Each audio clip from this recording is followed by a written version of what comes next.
வணக்கம் ரசிகர்களே, இன்றும் ஒரு சிறப்பு அரசியல் நிகழ்ச்சியோடு உங்களை சந்திப்பதில் மகிழ்ச்சி அடைகிறோம். இலங்கையின் சமகால அரசியல் விவரங்கள் தொடர்பாக நாங்கள் பல விஷயங்களை இந்த நிகழ்ச்சியினூடாக உங்களுக்கு நாங்கள் தர எதிர்பார்க்கிறோம். அந்த வகையில் சிறப்பு அதிதியாக எங்களோடு இணைந்திருக்கிறார் ஆசியன் ரிபியூன் இணையதளத்தினுடைய பிரதம ஆசிரியர் KT ராஜசிங்கம் அவர்கள் எங்களோடு இணைந்திருக்கிறார். வணக்கம் ஐயா. வணக்கம் தம்பி அன்சர் கான், எப்படி நலமா இருக்கிறீங்களா? ரொம்ப நலமா இருக்கிறோம். மீண்டும் உங்களை ஒரு சந்திக்கக்கூடிய ஒரு வாய்ப்பு எனக்கு கிடைத்திருக்கிறது. இரண்டாவது முறையாக நாங்கள் சந்திக்கிறோம். நீங்கள் ஸ்வீடன் நாட்டிலிருந்து இப்போது மீண்டும் யாழ்ப்பாணத்துக்கு சொந்த மண்ணுக்கு வந்திருக்கிறீர்கள். முதல் இருந்த யாழ்ப்பாணத்துக்கும் இப்போது நீங்கள் பார்க்கின்ற இந்த யாழ்ப்பாணத்துக்கும் இடையிலே பல்வேறு வித்தியாசங்கள் நீங்கள் காணக்கூடியதாக இருக்குது. அந்த அனுபவங்களை பற்றி சொல்லுங்கள். யாழ்ப்பாணத்துக்கு நான் நிரந்தரமாக வரவில்லை. யாழ்ப்பாணத்திலேயும் நீங்கள் குறிப்பிட்ட ஒரு அதிதி, ஒரு விருந்தினராகத்தான் வந்திருக்கிறேன். தற்சமயம் நான் இந்த நாட்டு பிரஜை இல்லை, நான் ஸ்வீடன் நாட்டு பிரஜை. ஆனால் ஸ்வீடன் நாட்டின் சட்டத்தின்படி அங்கே டுவல் சிட்டிசன்ஷிப், எவரும் டுவல் சிட்டிசன்ஷிப் எடுக்கலாம். எனவே நான் ஸ்வீடன் நாட்டிலே இலங்கை பிரஜையாகவும் இருக்கிறேன், ஸ்வீடிஷ் பிரஜையாகவும் இருக்கிறேன். நான் 28 வருடத்துக்கு பிற்பாடு முதலில் இலங்கைக்கு 2010ஆம் ஆண்டு ஏப்ரல் மாதம் வந்தேன். நான் விமான நிலையத்தில் வந்து இறங்கிய பொழுது என்னை முதலாக வரவேற்றவர் என்னுடைய நண்பர், நீண்ட காலமாக என்னுடைய தொடர்பாக இருந்த ஸ்ரீலங்கா புரோட்காஸ்டிங் கோர்பரேஷனுடைய தலைவர் ஹட்சன் சபர்சிங் அவர்கள் தான் என்னை வந்து வரவேற்றார். அதே நேரத்திலே இலங்கை இராணுவத்தை சேர்ந்த ஒரு 500 இராணுவத்தினர் என்னை வரவேற்க வந்திருந்தார். அரசாங்கம் சொல்லி அவர்கள் வரவில்லை. அவர்களுடைய தலைவர்கள் எல்லாம் என்னுடைய நண்பர்களாக நீண்ட காலம் அவருடைய தொடர்பாக இருந்தபடியால் அவர்கள் என்னை வரவேற்கொண்டு ஆவலில் வந்து என்னை வரவேற்றார். 2010ஆம் ஆண்டுக்கு பிற்பாடு நான் ஒவ்வொரு 3 மாதத்துக்கு ஒருக்கா இலங்கைக்கு வந்து கொண்டு இருக்கிறேன். இந்த முறை ஜூலை மாதம் 10ஆம் தேதி வந்தேன். இந்த மாகாண சபை தேர்தலிலே ஈடுபட வேண்டும் என்ற நோக்கத்துடன் வந்தேன். வந்து யாழ்ப்பாணத்தில் தங்கி இருக்கின்றேன். 28 வருடத்துக்கு பிற்பாடு சென்ற அக்டோபர் மாதம் என்னுடைய வீட்டிலே நான் வாழ்ந்து வருகிறேன். அதுதான் நான் இப்போது கேட்டேன், யாழ்ப்பாணத்திலே இன்று காணப்படக்கூடிய நிலைமை யாழ்ப்பாணத்துக்கும் அன்று நான் கண்ட யாழ்ப்பாணத்துக்கு இடையிலே நிறைய வித்தியாசம். எனக்கு யாழ்ப்பாணத்துக்கு போக தெரியாது, அவ்வளவு மாற்றம். என்னுடைய வாகன டிரைவர் தான் நான் சொல்ற இடத்துக்கெல்லாம் என்னை அழைத்து செல்கிறார். நிறைய அபிவிருத்தி வேலைகள் நடைபெற்றிருக்கிறது, பாதைகள் செப்படப்பட்டிருக்கிறது. ஆனபடியால் யாழ்ப்பாணத்துடைய வளர்ச்சியை பார்க்கின்ற பொழுது வியக்கத்தக்கதாகவும் அதிசயிக்கத்தக்கதாகவும் இருக்கிறது. பொதுவாக நாங்கள் பார்க்கின்ற போது கட்டடங்களிலே வருகின்ற அபிவிருத்தியை தவிர்த்து மக்களுடைய வாழ்க்கையிலே அவர்களுடைய வாழ்வாதாரத்தில் வருகின்ற மகிழ்ச்சியை கூட நாங்கள் இப்போது யாழ்ப்பாணங்களிலே அல்லது கிழக்கு பகுதிகளிலே காணக்கூடியதாக இருக்கிறது. உங்களுக்கு தெரியும், பொதுவாக இந்த கடந்த 30 வருடங்கள் யுத்தத்திலே பார்க்கின்ற போது மக்கள் பல்வேறு பிரச்சனைகளுக்கு தங்களை முன்கொடுத்து தயார்படுத்திக் கொண்டிருந்தார்கள். ஆனால் இப்போது எந்த இடத்துக்கும் அவர்கள் சுதந்திரமாக நடமாடக்கூடிய ஒரு வாய்ப்பு இப்போது ஏற்படுத்தப்படுகிறது. சுதந்திரமாக தங்களுடைய கருத்துக்களை சொல்லக்கூடிய வகையிலே அவர்களுக்கு உரிமைகள் வழங்கப்பட்டிருக்கிறது. இது கூட இந்த நாட்டுடைய மக்களுக்கு கிடைக்கிற ஒரு கௌரவமாக நாங்கள் பார்க்க வேண்டும். அண்மையில் உங்களுக்கு தெரியும், இங்கு விஜயம் செய்த பிரிட்டன் பிரதமர் டேவிட் கமரூன் அவர்கள் கூட இப்போது யாழ்ப்பாண மக்களை சந்திப்பதற்காக சென்றிருக்கிறார். என்றால் இலங்கையிலே இவ்வாறான ஒரு நிலைமை காணப்படுவதன் காரணமாகத்தான் அவருக்கு இவ்வாறான ஒரு வாய்ப்பு கூட கிடைத்திருக்கு. இந்த விஜயத்தை பற்றி நீங்கள் என்ன நினைக்கிறீர்கள்? அவருடைய விஜயத்தை பற்றி முதலில் நான் சொல்ல விரும்புவது என்னென்றால், யாழ்ப்பாணத்திலே மக்கள் எல்லோருமே தங்களுடைய கருத்தை வடிவாக சொல்வதற்கு எந்த விதமான தடையும் கிடையாது. அரசாங்கத்தை கண்டித்து பேசலாம், அரசாங்கத்தை ஆதரித்து பேசலாம், பேசாமல் இருக்கலாம். இவ்வளவு 3 சுதந்திரம் யாழ்ப்பாண மக்களுக்கு உண்டு. எனவே அங்கு சுதந்திரம் இல்லை, கட்டுப்பாடு இருக்கிறது யாராவது சொன்னால் நான் சூரியனில் இருந்த பொழுது சொல்லியிருந்தால் நம்பியிருப்பேன். ஆனால் இன்று நான் மக்களாக வாழ்ந்து கொண்டிருக்கிறேன், அவர்களோட பழகி கொண்டிருக்கிறேன். எனவே இன்று சொன்னால் அதை நான் நம்ப மாட்டேன். உங்களுக்கு தெரியும், சென்ற செப்டம்பர் மாதம் 21ஆம் தேதி வடமாகாணத்து தேர்தல் எத்தனையோ வருடங்களுக்கு பிற்பாடு முதலாக நடைபெற்றது. அந்த தேர்தல் காலத்திலே எதிர்கட்சியினர், அதாவது தமிழர் விடுதலை கூட்டணியினர், தமிழ் தேசிய கூட்டணியினர் அரசாங்கத்தை பற்றி எவ்வளவு தூரம் கண்டித்து விமர்சித்து பேச முடியுமோ அவ்வளவு தூரம் கண்டித்து விமர்சித்து பேசினார்கள். யாரும் அவர்கள் பேசிய பேச்சு தவறு என்று சொல்லவில்லை. அப்படி பேசினால் உங்களுக்கு எடுக்கப்படவில்லை. அவ்வளவு தூரம் கண்டித்தும் விமர்சித்து அரசாங்கத்தை எவ்வளவு தூரம் விமர்சிக்க முடியுமோ அவ்வளவு தூரம் விமர்சித்து பேசினார். யாழ்ப்பாணத்தை பொறுத்தளவில் வடமாகாணத்தை பொறுத்த நான் தேர்தல் காலத்திலே பன்னார், முல்லைத்தீவு, வவுனியா, கிளிநொச்சி, யாழ்ப்பாணம் 5 மாவட்டங்களுக்கும் சென்றான். அங்கே நடக்கின்ற தேர்தல் வேலைகளை அவதானித்தான். சில கூட்டங்களில் நான் பேசி இருக்கிறேன். சில வேட்பாளர்களுக்காக நான் வேலை செய்திருக்கிறேன். எனவே யாராவது பேச்சு சுதந்திரம் இல்லை என்று சொன்னால் அவர்களுக்கு ஏதோ தவறு இருக்கிறதான் அர்த்தம். ரெண்டாவது டேவிட் கேமரன், இந்த நாட்டுடைய பிரிட்டிஷ் நாட்டுடைய யுனைடெட் கிங்டம் இங்கிலாந்துடைய பிரதம மந்திரி, அவர் வந்தார். அவர் வந்த பொழுது, யாழ்ப்பாணத்துக்கு வந்த பொழுது அவரை 200-250 புரோட்டஸ்டர்ஸ், அதாவது ஆர்ப்பாட்டாளர்கள் அவரை சுற்றி நின்றார்கள், வாகனத்தை தடுத்தார்கள். அவர் பிற்பாடு உதயன் பத்திரிகையினுடைய காரியாலயத்துக்கு சென்றார். யாராக இருந்தாலும் மன்னிக்கணும், யாராக இருந்தாலும் அவர்களுடைய கருத்துக்களை சொல்வதற்கு அவர்களுக்கு சந்தர்ப்பம் வழங்கப்படுகிறது. சொன்னால் எங்களுடைய நாட்டின் ஜனாதிபதி மஹிந்த ராஜபக்ச அவர்கள் கூட பிரிட்டன் சென்ற போது அங்கே எங்களுடைய ஜனாதிபதிக்காக சிலர் ஆர்ப்பாட்டங்களை செய்தார். அது மனிதனுடைய உரிமை, அதை நாங்கள் மறக்க முடியாது. அங்கே அவர் ஆக்ஸ்போர்ட் யூனியன்ல பேசுறதுக்கு சென்ற பொழுது ஆர்ப்பாட்டம் செய்தார்கள். அதே போல ஆனால் திருவாளர் கமரோன் வந்த பொழுது அங்கே இந்த விதமான ஆர்ப்பாட்டம் இருக்கவில்லை. ஆனால் அவரை வரவேற்க முயற்சித்தவர்கள் அது ஆர்ப்பாட்டமாக மாற்றப்பட்டு விட்டது. கமரோன் அவர்கள் வந்து பேசுகிற பொழுது சொன்னார், டெவல்யூஷன் ஆஃப் பவர்ஸ், அதாவது மாகாண சபைக்கு அதிக அதிகாரங்கள் கொடுக்க வேண்டும் என்று சொன்னார். பெரிய அபத்தமான விஷயம் என்று சொன்னார். இதே கமரோன் தான் ஸ்கொட்லாந்துடைய சுதந்திரத்துக்கு எதிராக போராடி கொண்டிருக்கிறவர். அவர்களுக்கு ஸ்கொட்லாந்து நாட்டு மக்களுக்கு அதிகாரங்கள் வழங்கக்கூடாதுன்னு சொல்றார். அதே மனிதன் இங்கே தடம் புரண்டு யாழ்ப்பாணத்தில் இருக்கிற வடமாகாணத்தில் இருக்கிற மக்களுக்கு அதிகாரம் வழங்கணும்னு சொல்லுறேன். இது எவ்வளவு அபத்தமான விஷயம். ஒரே மனிதனுக்கு எத்தனை முகம், அரசியல் முகம். கமரோனுடைய அரசியல் முகம் மிகவும் அப்பட்டமாக வெட்ட வெளிச்சமாக இருக்கின்றது. அதே போல் நாங்கள் பார்க்கலாம், உங்களுக்கு அண்மையிலே வெகுவாக பேசப்படுகின்ற ஒரு விஷயம் தான் பிபிசியினுடைய ஒரு ஊடகவியலாளர் பிரான்சிஸ் அவர்கள் சொல்கின்ற விஷயம். அதாவது இலங்கையிலே 12க்கும் மேற்பட்ட பெண்கள் கற்பழிக்கப்பட்டிருக்கிறார்கள். 12க்கு மேற்பட்ட பெண்கள் இல்லை, பல பெண்களும் சில ஆண்களும் ராணுவத்தினால் பாதிக்கப்பட்டிருக்கிறார்கள். ஒரு பெரிய அந்த பெண்மணி ஒரு பெரிய ஒரு டாக்குமெண்ட்ரி சென்ற 8ஆம் தேதி வெளியிட்டிருக்கிறார் பிபிசியில். அதை படிக்கிற பொழுது எனக்கு சிரிப்பு தான் வந்தது. அதில் நந்தினி என்ற ஒரு பெண், நந்தினி என்ற பெயர், ஆனால் அவருடைய சொந்த பெயர் இல்லை. எனக்கு அவருடைய சொந்த பெயர் தெரியும், நான் சொல்ல விரும்பவில்லை. ஆனால் சாவச்சேரி கல்வைகளை சேர்ந்த அந்த பெண்.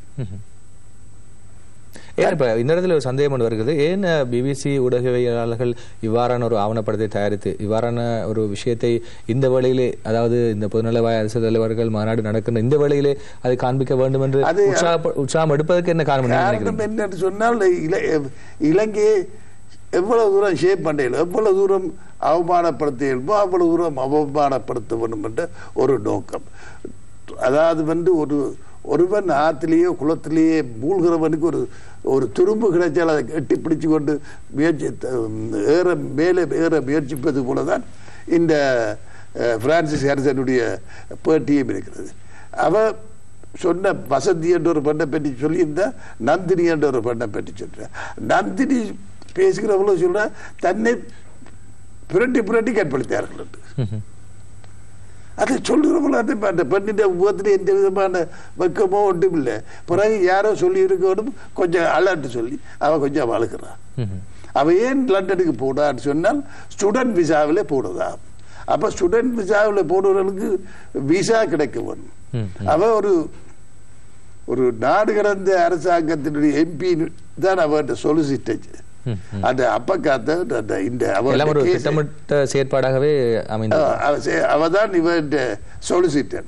அவன் என்ன சொல்லி இருக்கிறான், உனக்கு விசா கிடைக்கும் சொன்னா ஒரு கற்பனை கதையை நீ நம்பத்தக்க விதத்தில் சொல்ல வேண்டும். அந்த கற்பனை கதை தான் என்ன கற்பழித்தான்.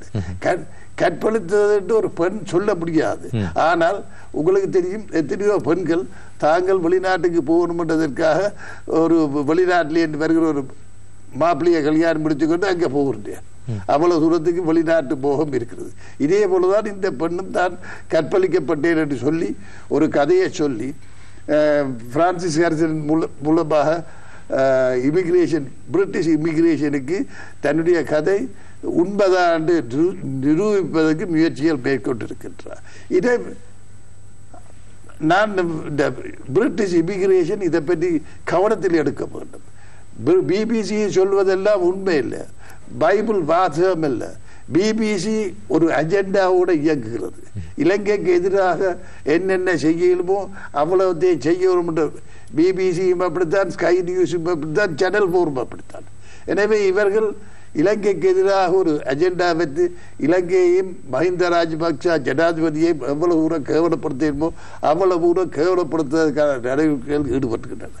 அதேதான் இந்த சென்ற 8ஆம் தேதி வெளிவந்த பிரான்சிஸ் ஹாரிசனுடைய டாக்குமெண்ட்ரி.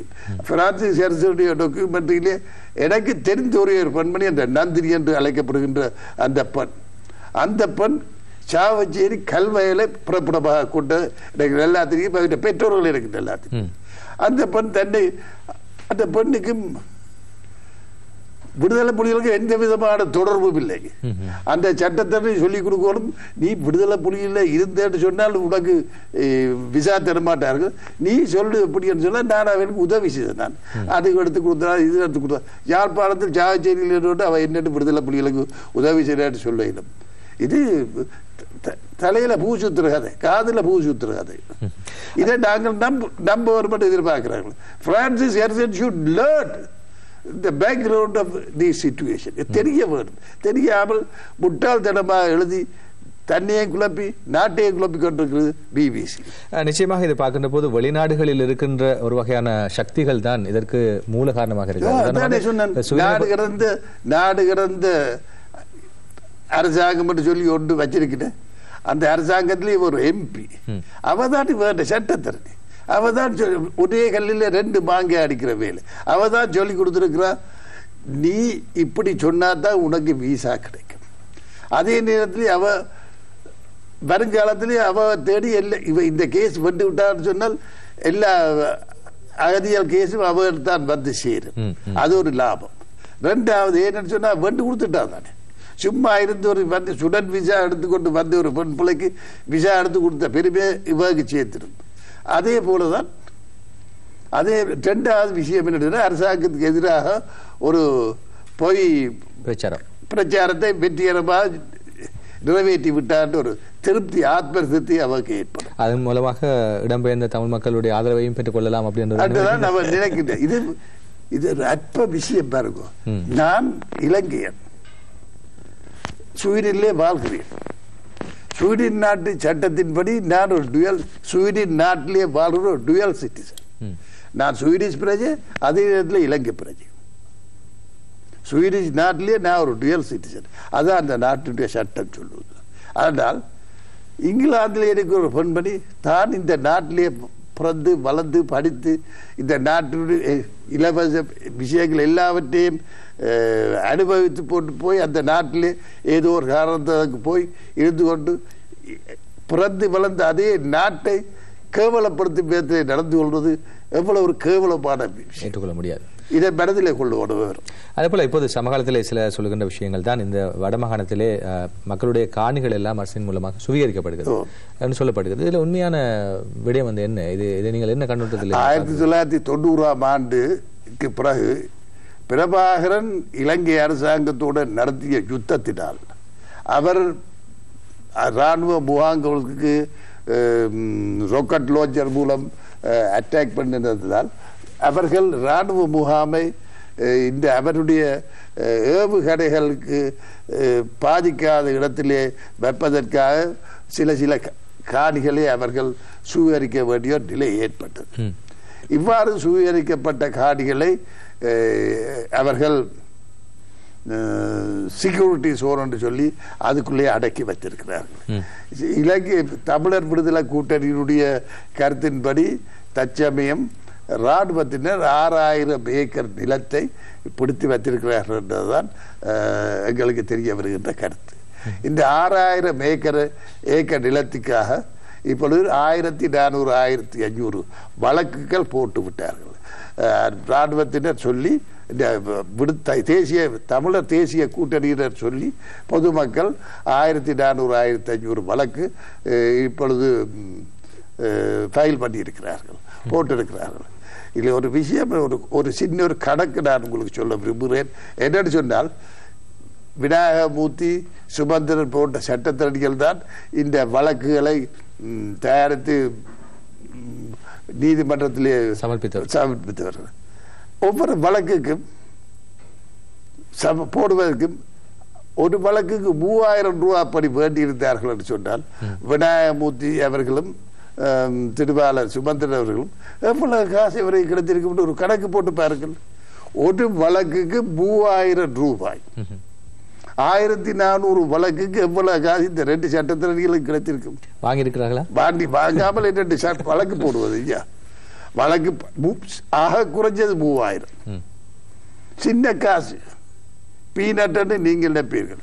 1480 பேர்ட்ட 3000 எவ்வளவு தொழிற்பெருவல்லம். அதை நீங்கள் பரதிலே ஒவ்வொரு தினம் இதை பரதிலே கொள்ளுவோம். அதை விட்டு இந்த வழக்குகள் போட்டிருக்கிறார்கள். ராணுவம் சொல்லுது we can't compromise on security affairs.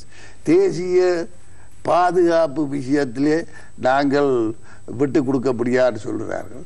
சட்டப்படி நாங்கள் இந்த காணிகளை சுவீகரிப்பதற்கான நடவடிக்கைகள் எடுக்க போகிறோம் என்று சொல்கிறார்கள். அது அவர்களுடைய வேர்ஷன். இது இவர்களுடைய வேர்ஷன் என்று சொன்னால் காணி வேறுபட்டது. ஆனால் இதுக்கு அரசாங்கத்தோடு எதிர்க்காமல் இந்த விஷயத்தை எப்படி செய்யலாம் என்றதை பற்றி யாருமே இதுவரையில் சிந்திக்கவில்லை. நான் சென்ற ஜூலை மாதம் ஜனாதிபதி அவர்களை சந்தித்த பொழுது, சென்ற தேர்தலுக்கு பிற்பாடு அக்டோபர் மாதம் 10ஆம் தேதி என்று நினைக்கிறேன், ஜனாதிபதியை மேன்மை ஜனாதிபதி அவர்களை அவருடைய அலரி மாளிகையிலே சந்தித்த பொழுது ஒரு திட்டம் ஒன்று நான் குறிப்பிட்டேன். அதாவது அரசாங்க காணிகள் யாழ்ப்பாணத்தில் இருக்கிறது. அந்த காணிகளில் நீங்கள் ஏன் உங்களுடைய படைகளை கொண்டு இருத்திவிட்டு இந்த காணிகளை கொடுக்கப்படாது என்று ஒரு கேள்வி கேட்டேன். அவருக்கு ஒரு புதிய விஷயமா இருந்தது. யாழ்ப்பாணத்தில் கவர்மெண்ட் லேண்ட்ஸ், அது very close to the army camps, பலாலியை கிட்டவே இருக்கிறது. அதை வேணுமென்றால் நான் சொல்ற இடத்துல நீங்க பலாலி என்றே பெயர் வைக்கலாம் என்று குறிப்பிட்டேன். எங்கே இருக்கிறது கேட்டார். பருத்தித்துறை யாழ்ப்பாணம் வீதியிலே அச்சுவேலிக்கு கிட்ட வல்லவெளி என்று சொல்லி ஒரு இடம் இருக்கிறது. அந்த வல்லவெளி பாலத்திலே இருந்து மேற்கு பக்கமாக பார்த்தீர்கள் சொன்னால் 2000 ஏக்கருக்கு மேற்பட்ட நிலங்கள் இருக்கிறது. அந்த மேற்கு பக்கத்தின் ஒரு எல்லை பலாலிக்கு கிட்ட விமான நிலையத்தை கிட்ட வருகிறது. எனவே பலாலி விமான நிலையத்தை இந்த காணிகளுக்குள்ளே நீங்கள் ஷிஃப்ட் பண்ணினார். அதே போல ராணுவத்தினுடைய இங்கே ஷிஃப்ட் பண்ண, நாங்கள் இங்கே ராணுவ தலைமையகத்தையே வேறு இடத்துக்கு ஷிஃப்ட் பண்ணி இருக்கிறோம் கொழும்புலே. அதே போல இதே ராணுவ காம்ப்ளெக்ஸை, பலாலியிலே இருக்கிற ராணுவ காம்ப்ளெக்ஸை இந்த 2000 ஏக்கர் நிலத்துக்குள்ளே கொண்டு போட்டு விட்டால் இப்பொழுது தேவைப்படுகிற இந்த நிலம் அவ்வளவுத்தையும் நாங்கள் மீண்டும் பொதுமக்களுக்கு கொடுக்க முடியும் என்று நான் கூறினேன். நான் கூறினது மாத்திரமில்லாமல் தேர்தல் காலத்திலே பசில் ராஜபக்ச அவர்கள் பிரச்சாரத்துக்கு வந்த பொழுது நடைபெற்ற பத்திரிகையாளர் மாநாட்டிலே இதை பற்றி நான் எடுத்து கூறினேன். அது மாத்திரமில்லாமல் அண்மையிலே அருமநாயகம் அவர்கள் யாழ் மாவட்டத்தினுடைய கவர்மெண்ட் ஏஜென்ட் அவர்களிடம் போய் இதை பற்றி கூறி அவரை அழைத்து கொண்டு போய் இந்த காணியை காட்டினேன். அவருக்கே பெரிய ஆச்சரியமா இருந்தது. இவ்வளவு காணி இருக்காது, மழை காலத்தில் இந்த காணிக்குள் தண்ணி நிற்குமான்னு ஒரு கால் பார்க்க ஒரு மாட்டார். இப்ப மழைதானே பெய்து கொண்டிருக்கு, பாருக்கும் நல்லா என்று சொன்னேன். அதுபோல அது மாத்திரமில்லாமல் அந்த ஏரியாவில் இருக்கிற டிவிஷனல் செக்ரட்டரிஸ், அதாவது உதவி அரசாங்க அதிபர்களையும் கூப்பிட்டு இந்த காணிகள் எப்படி என்ன எவ்வளவு இருக்கிறது, எவ்வளவு தூரம் நாங்கள் அரசாங்கத்துக்கு சேர்மதியாக இருக்கிறது தான் ஆராய போறோம் என்று சொன்னார். எனவே அரசாங்கத்தை எதிர்த்து வழக்கு போடலாம், நான் காணியை சுவீகரிப்பேன் என்று அரசாங்கம் சொல்லலாம். இது ரெண்டும் எதிர்மறையான விஷயங்கள், ஒருவருக்கு எதிர்வர் போட்டி போடுகிற விஷயம். அதே நேரத்தில் இந்த பிரச்சனைக்கு எப்படி தீர்வு காணலாம் என்ற பற்றி யாருமே சிந்திக்கவில்லை. இதுதான் முக்கியம். இராணுவத்துக்கு தேவையான நிலம் அரசாங்கத்திடம் இருக்கிறது. அதுல ஒரு நான் சொன்ன 2000க்கு மேற்பட்ட ஏக்கர்லே ஒரு 200-300 ஏக்கர் இப்பொழுது பிரைவேட் லேண்டாக அங்கே விவசாயம் செய்கிறார்கள். அந்த காணியை சேர்த்துக் கொள்ளலாம், அதிலே ஒரு தவறமில்லை. இந்த காணியை எடுத்துக்கொண்டால் இந்த காணியை வெளியிலே விடுவதற்கு நிறைய சந்தர்ப்பம் இருக்கின்றது என்று நான் சொல்ல விரும்புகிறேன். அதேபோல் உங்களுக்கு தெரியும், அண்மையில் நடைபெற்ற வடமாகாண சபை தேர்தல், இதன் மூலமாக மக்கள் அவருடைய உரிமைகளை அல்லது வாக்களிப்பதற்கான உரிமைகளை பெற்றிருக்கிறார்கள். அவர்கள் சுதந்திரமாக வாக்களிக்க முடியும். அதுக்கான ஒரு சந்தர்ப்பத்தை ஜனாதிபதி அவர்கள் ஏற்படுத்தி கொடுத்திருக்காரு. இதன் பிறகு இந்த சபையினூடாக என்னென்ன வகையான நடவடிக்கைகள், திட்டங்கள் செய்யப்பட வேண்டும் என்று நீங்கள் எதிர்பார்க்கிறீர்கள்? முதலில் ஒரு விஷயத்தை நான் சொல்ல விரும்புகிறேன். இந்த தேர்தல் நடத்தியது மூலம் ஜனாதிபதி அவர்கள் ஒரு ஜனநாயகவாதி என்பதை உலகத்துக்கு நிரூபித்தார். இது மனதிலே வைத்துக் கொள்ளணும். இலங்கையிலே வடமாகாணத்திலே எவ்வளவோ எதிர்ப்புக்கு மத்தியிலே இந்த தேர்தல் நடைபெற்றது. இந்த தேர்தல் மூலம் ஜனாதிபதி மஹிந்த ராஜபக்ஷ தான் ஒரு உண்மையான ஜனநாயகவாதி என்பதை நிரூபித்து. ஏன்னு சொன்னால் யுத்தம் முறையடிக்கப்பட்டு 4-5 வருடங்களுக்குள்ளே இவ்வாறான ஒரு பெரிய ஒரு தேர்தலை நடத்துவது என்பது ஒரு பெரிய ஜனநாயக ரீதியான ஒரு செயற்பாடு சொல்லலாம். மிகவும் ஒரு முக்கியமான விஷயம். அந்த முக்கியமான விஷயத்தை வெற்றிகரமாக முடித்து வைத்த பெருமை ஜனாதிபதி மஹிந்த ராஜபக்சக்கு சேரும். இரண்டாவது, இந்த தேர்தலிலே ஜனாதிபதி மஹிந்த ராஜபக்ச கட்சியை தேர்தல் தோத்தது 2வது வெற்றி. தோத்ததை வெற்றி என்று சொல்கிறேன் என்று நீங்கள் நினைக்கப்படாது. தோக்காமல் இருந்திருந்து அவர்கள் 8 பேரில் ஒரு 15 பேர் வென்றிருந்தால் தமிழர் தேசிய கூட்டணி சொல்லியிருக்கும், அரசாங்கம் தன்னுடைய செல்வாக்கை பயன்படுத்தி தவறான முறையிலே இந்த தேர்தலை நடத்தி வாக்குகளை ஸ்டஃப் பண்ணி வெட்டுட்டார்கள். தொழில்னு சொல்ல முடியாது. 7 ஆசனங்களை 7 ஆசனங்கள் வெட்டது. 7 தான் வெட்டு. ஒரு ஆளுங்கட்சி இவ்வளவு தூரம் சேவை செய்து நாட்டிலே பாருங்கள், 2009ஆம் ஆண்டு தேர்தலுக்கு பிற்பாடு ஏனையின் வீதியை அன்றாஜபுரம் இருந்து யாழ்ப்பாணம் வரைக்கும் போட்டிருக்கிறார்கள். எவ்வளவு ஒரு பெரிய ஒரு சாதனை.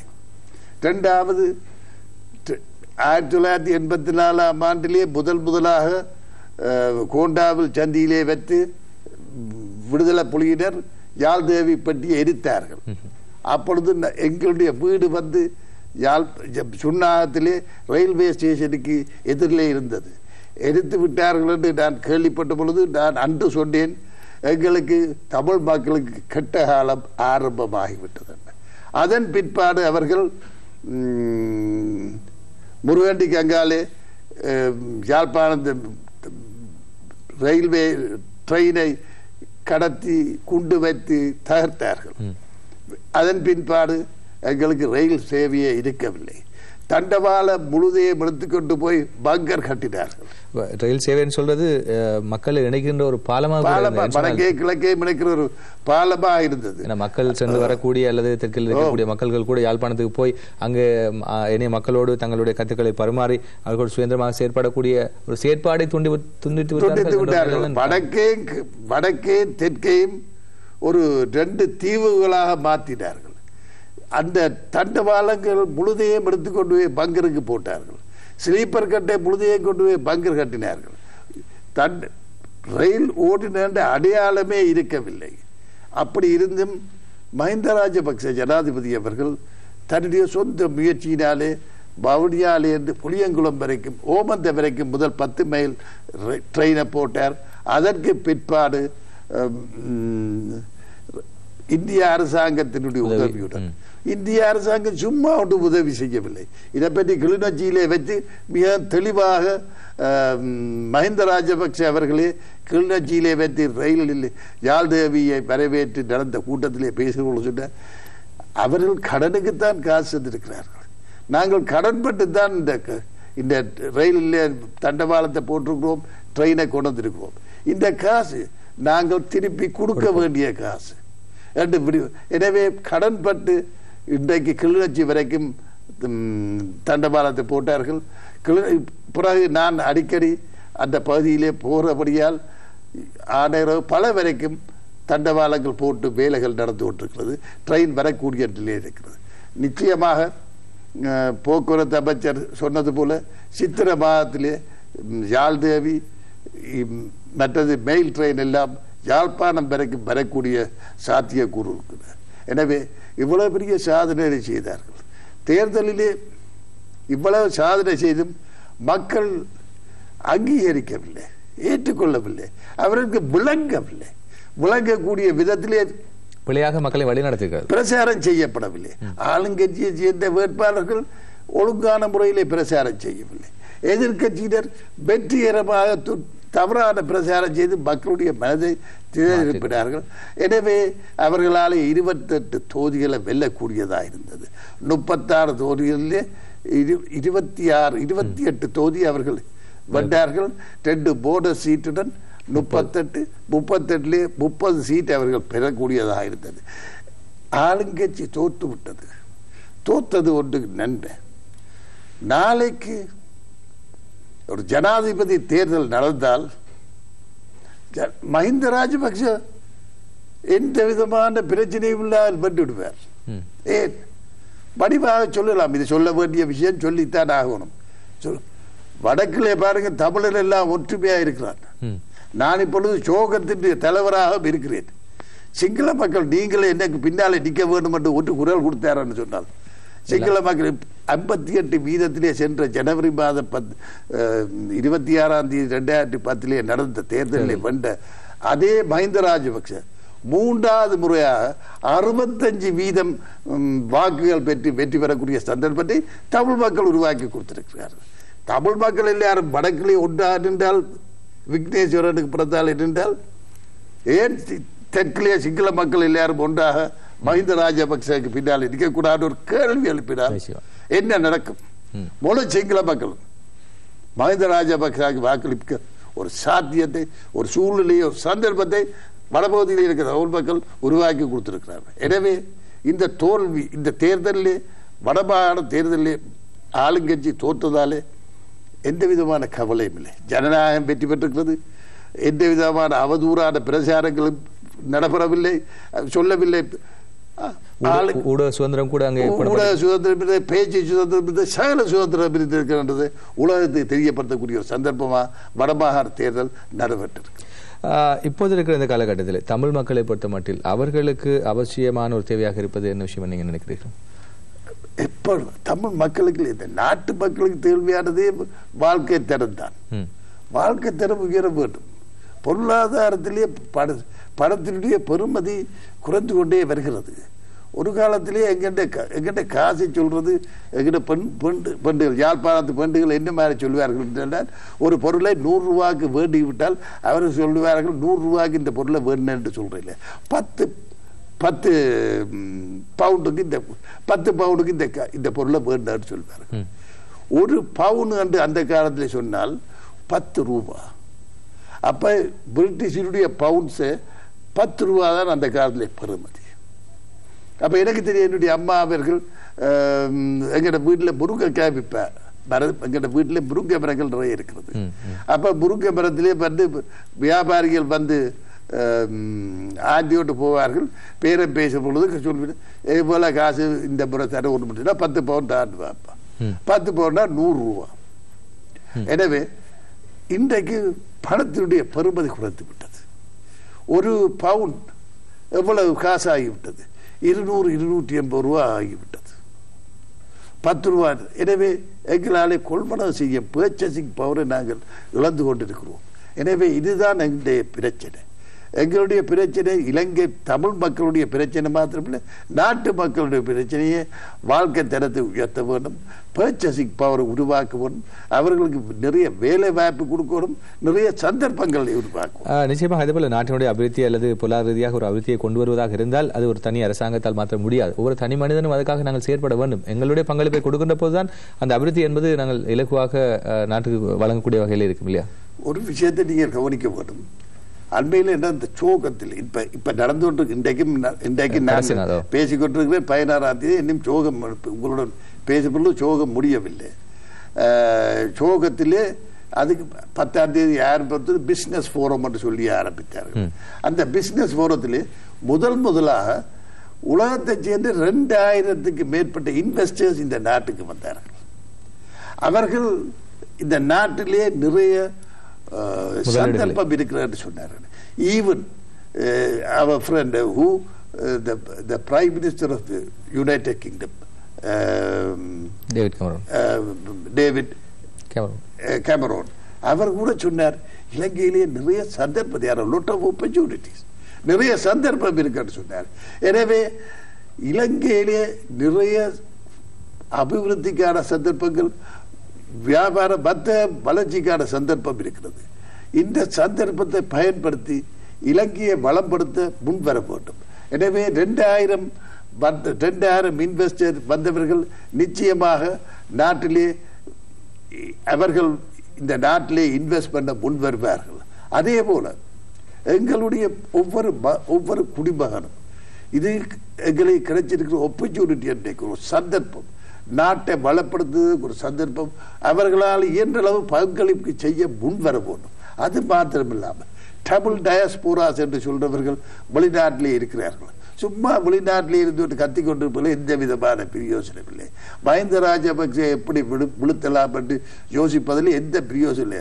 முதலிலே நீங்கள் உங்களே சுற்றி ஒரு கோட்டை கட்டிக்கிட்டு அதுக்குள்ளே இருக்கிறீங்க, வட்டத்துக்குள்ளே இருக்கிறீங்க. அந்த வட்டத்திலே வெளியில வாங்குவோம். டபுள் டயஸ்போராஸ் என்ற நீங்கள் வட்டத்திலே வெளியில வந்து இலங்கைக்கு வாங்குவோம். இங்க என்ன நடக்குதுன்னு பாருங்க, எப்படி மக்கள் வாழ்றாரு பாருங்க, மக்கள் எவ்வளவு சந்தோஷமா வாழ்றாரு பாருங்க. நான் சுவரில் இருக்கிற போது நீங்க சொல்லியிருந்தா நான் நம்பி இருக்க மாட்டேன்.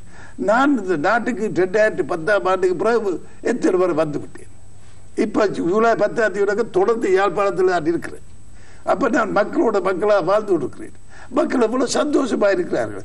அவர்கள் பொறுத்தளவில் ஒரு விஷயம் தெரிய வரும், ராமன் ஆண்டாண்ட ராவணன் ஆண்டான், அவர்களுக்கு அதை பற்றியே அக்கறை இல்லை. அவர்கள் வாழ்கிறார்கள், வாழ்வதற்கு சந்தர்ப்பம் உருவாக்கி கொடுத்திருக்கிற அரசாங்கம், இதைத்தான் அவர்கள் கவனிக்கிறார்கள். எனவே டயஸ்போராஸ் என்ற நீங்கள் அங்கே நின்று கொண்டு சில பேருக்கு தவறான வழிகாட்டலுக்கு சந்தர்ப்பம் கொடுத்து அவர்களுக்கு பின்பற்றி கொண்டு இலங்கையை திட்டிக் கொண்டும் இலங்கைக்கு எதிராக வேலை செய்து கொண்டும் இருப்பதை விட்டுட்டு இங்கிலாந்தில் இருக்கிற நீங்கள், கனடாவில் இருக்கிற நீங்கள், அமெரிக்காவில் இருக்கிற நீங்கள், ஜெர்மனியில இருக்கிற நீங்கள், டென்மார்க்ல இருக்கிற நீங்கள், வாருங்கள், வந்து பாருங்கள், இங்கே என்ன எவ்வளவு சந்தர்ப்பம் இருக்குது. இது உங்களுடைய நாடு, நீங்கள் முன்பு வாழ்ந்த நாடு. இங்கேதான் நீங்க படித்தீர்கள், கல்வியை கற்றீர்கள், இங்கேதான் உங்களுக்கு வாழ்க்கையை அமர்த்தீர்கள், கல்யாணம் முடித்தீர்கள், பிள்ளை குட்டிகளை கூட பெற்றீர்கள். இப்பொழுது அங்கே போயிருந்தோண்டு இந்த நாட்டை திட்டிக் கொண்டு இருக்காங்க. வாங்கோ, உங்களோட இருக்கிற பணத்தை கொண்டு வாருங்கோ, வந்து இந்த நாட்டிலே கைத்தொழில்கள் மற்றும் மற்ற விஷயங்களை ஸ்டார்ட் பண்ணுங்கள், இந்த நாட்டை வளப்படுத்துங்கள், உங்களை நம்பி இருக்கிற இந்த மக்களுக்கு வாழ்றதுக்கு சந்தர்ப்பம் கொடுக்கலன்னு தான் நான் சொல்ல விரும்புகிறேன். நீங்கள் இப்ப ஆசியன் ரோயின் பத்தினுடைய இணையதளத்தினுடைய பிரதம ஆசிரியராக இருக்கிறீர்கள். இப்ப அந்த இணையதளத்தை வந்து நீங்கள் எந்த காலகட்டத்தில் ஆரம்பித்தீர்கள்? அதனுடைய செயற்பாடுகள் இதே பிரபாகருக்கு எதிராக இயங்குவதற்காக வேண்டி இந்த இணையதளம் பேங்குக்குள்ளே வைத்து நான் 2000ஆம் ஆண்டு தொடங்கினான். என்ன காரணம்? அப்பொழுது நான் பங்களாதேஷிலே இருக்கிற இண்டிபெண்டன்ட் பத்திரிகை எழுதி கொண்டு வந்தேன், நைஜீரியாவிலே இருக்கிற இண்டிபெண்டன்ட் பத்திரிகை எழுதி கொண்டு வந்தேன், தாய்லாந்திலே இருக்கிற நேஷன் பத்திரிகை எழுதி கொண்டு வந்தேன். இந்த பத்திரிகைகளுக்கெல்லாம் எல்டிடியினர் பிரதிநிதிகளை அனுப்பி சந்தித்து என்னுடைய எழுத்தை பிரசுரிக்க கூடாது, பிரசுரிக்காவிட்டீர்கள் நாங்கள் இன்னென்ன பொருளாதார உதவிகள் செய்வோம் என்றெல்லாம் கூறி என்னுடைய எழுத்தை பிரசுரிக்கா பண்ணுவதற்கு என்னென்ன செய்யணுமோ அவ்வளவு செய்தார்கள். ஆனால் அதே நேரத்தில் சாட்டர்டே வீரகேசரி ஒரு பத்திரிகை நடத்தினது, இந்த சாட்டர்டே மறந்து கூட அதிலே என்னுடைய எழுத்துக்கள் வந்து கொண்டிருந்தது. அப்பொழுது பார்த்தேன், என்னுடைய எழுத்துக்களை நான் பத்திரிகைக்கு அனுப்பி அந்த ஆசிரியர்கிட்ட கேட்டு நான் போடுவதும் பார்க்க நான் ஏன் ஒரு இணையதளத்தை வைத்து தொடங்கக்கூடாதுன்னு யோசித்தேன். அது அப்படி நான் யோசித்து கொண்டிருக்கிற பொழுது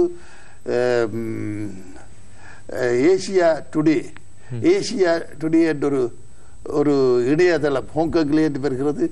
அவர்கள் என்னை பற்றி, இலங்கையை பற்றி ஒரு கட்டுரை எழுத சொன்னார்கள்.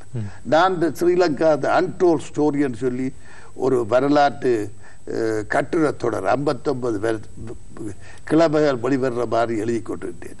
அவ்வாறு எழுதி கொண்டிருக்கின்ற பொழுதுதான் இந்த ஏசியன் ட்ரிபியூன் என்ற இணையதளத்தை நடத்த தொடங்கினேன். அது ஒரு எஃபெக்டிவ் வெப்பனாக மாறிட்டு, இந்த எஃபெக்டிவ் வெப்பன் என்ன மாதிரி சொன்னால், அன்று பக்கம் இன்று வரைக்கும் உலகத்தில் இருக்கிற எல்லா ஃபாரின் மினிஸ்ட்ரிஸும் ஏசியன் ட்ரிபியூனுடைய இணையதளத்தினுடைய செய்திகளை மொனிட்டர் பண்ணுது. இலங்கையில் என்ன நடக்குது என்று அறிய வேண்டும் என்று சொன்னால் ஏசியன் ட்ரிபியூனை தான் படிக்க வேண்டும் என்ற மாதிரி ஒரு நிலையை நான் வெளிநாட்டிலே இருக்கிற எல்லா ஃபாரின் மினிஸ்ட்ரிஸுக்கும் உருவாக்கினேன். குறிப்பாக எங்களுடைய இந்த உரையாடலை நிறைவேற்றதற்கு இன்னும் ஒரு 4-5 நிமிடங்கள் தான் இருக்கிறது. அதுக்கிடையில் நீங்கள் சுருக்கமாக சொன்னால் பொருத்தமாக இருக்கும். இந்த பொதுநலவாய அரசு தலைவர்களுடைய மாநாட்டினுடைய தலைவராக இப்போது ஜனாதிபதி தெரிவு செய்யப்பட்டிருக்கிறார். இதன் மூலமாக ஜனாதிபதி அவர்களுக்கு கிடைக்கக்கூடிய அதிகாரங்கள் எதுவும் இருக்கிறதா? இதன் மூலமாக எங்களுடைய நாட்டு மக்களுக்கு கிடைக்கக்கூடிய நன்மைகள், பலன்களை பற்றி சொல்லுங்கள். பொதுநலவாய மாநாட்டு தலைவராக இருந்தால் அவர் ஆசியாவிலே இருக்கிற 53 உலகத்தில் இருக்கிற 53 நாடுகளுடைய நலன்களுக்காகவும் அந்த நாடுகளின் தலைவருடன் இணைந்து பல செயல் திட்டங்களை செய்ய முடியும். அவருடைய முக்கியமான செயல் திட்டங்களில் ஒன்று வறுமை ஒழிப்பு. 2வது செயல் திட்டம் என்னன்னு சொன்னால் யூத்துக்காண்டி ஒரு அமைப்பு.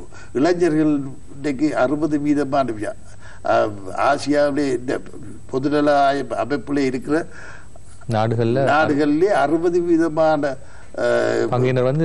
இளைஞர்கள், அதுவும் 25-30 வயதுக்கு உட்பட்ட இளைஞர்கள். அவர்களுக்கு சந்தர்ப்பம் உருவாக்க வேண்டும் சொல்லி அதுக்கான ஒரு அமைப்பே இலங்கையில வைக்க முன் வந்திருக்கிறார். அதுக்கு $1 லட்சம்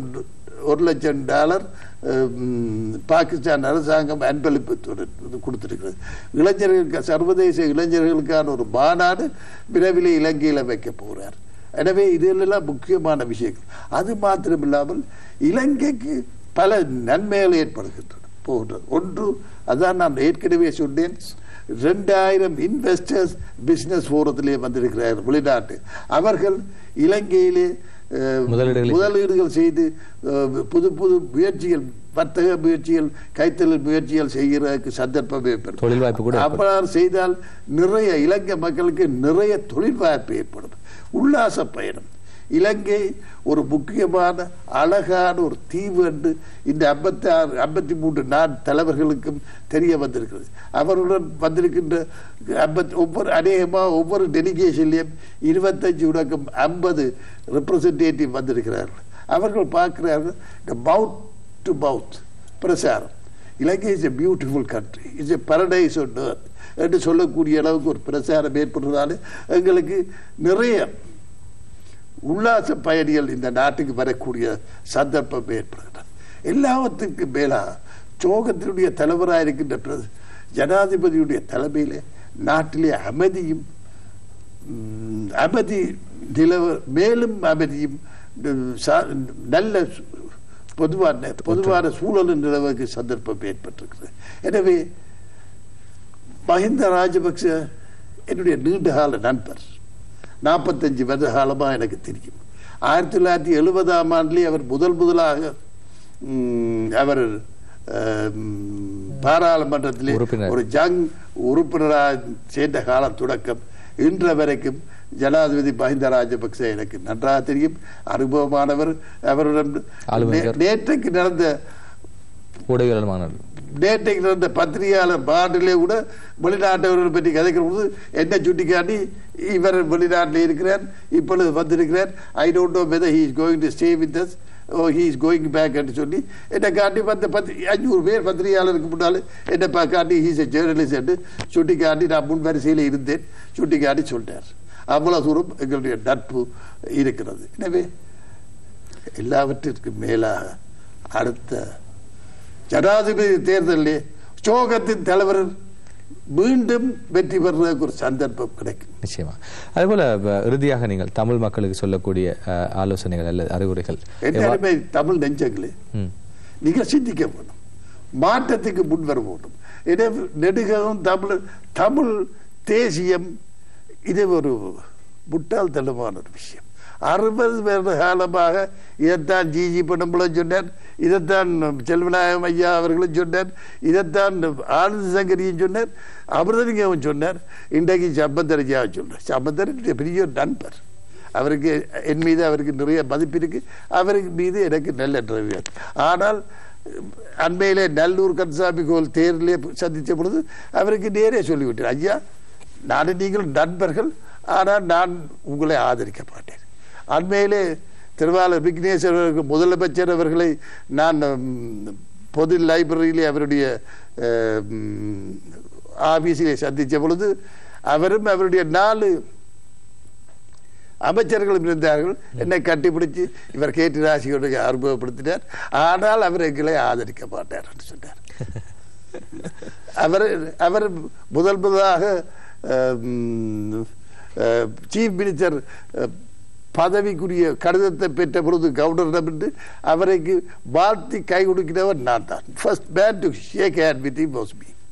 ஆனால் இதெல்லாம் சரி, ஆனால் தமிழ் மக்கள் விரும்பணும் என்னென்று சொன்னால், ஆளுங்கட்சியோடும் அரசாங்கத்துடனும் எதிர்த்து கொண்டு தமிழர் கூட்டணியுடன் சேர்ந்து கொண்டு ஏதாவது அரசியல் நீங்கள் செய்து வெற்றி பெறுவீர்கள் நினைத்தால் அது நிச்சயமாக பிரச்சனையில் தான் இருக்கும்.